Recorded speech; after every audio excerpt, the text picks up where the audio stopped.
C'est une évidence.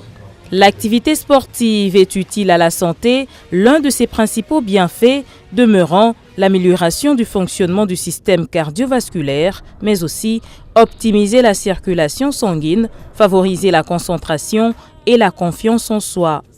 Mais dans la multiplicité de disciplines sportives, laquelle choisir? Sans gueule de bois, un coach de yoga certifie que le yoga procure également le bien-être et aide à contrôler ses émotions. Le yoga n'a rien à voir avec la magie, c'est juste une discipline. Alors, ceux qui pensent que le yoga c'est de la magie, c'est simplement parce qu'il y a l'ignorance. Alors n'importe qui peut pratiquer le yoga. Imaginez que si c'est un magicien qui pratique le yoga, alors comme il est connu comme magicien, quand il pratique le yoga, alors on associe le yoga à la magie. Il y a beaucoup de grands sportifs des arts martiaux qui pratiquent le yoga. Mais ils ne disent pas qu'ils pratiquent le yoga.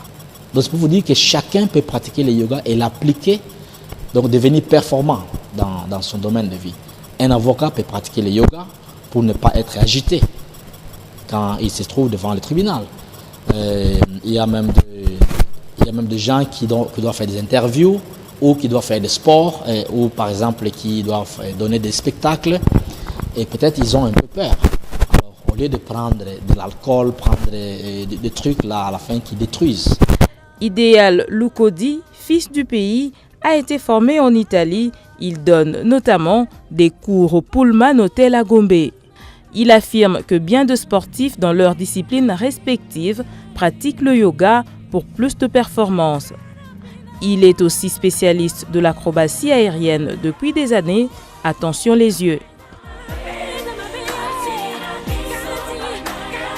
Idéal Lucodi a plusieurs casquettes. Il est aussi coach en développement personnel, une technique qui vise à briser tout ce qui bloque l'épanouissement d'un homme, d'une femme ou même d'un enfant.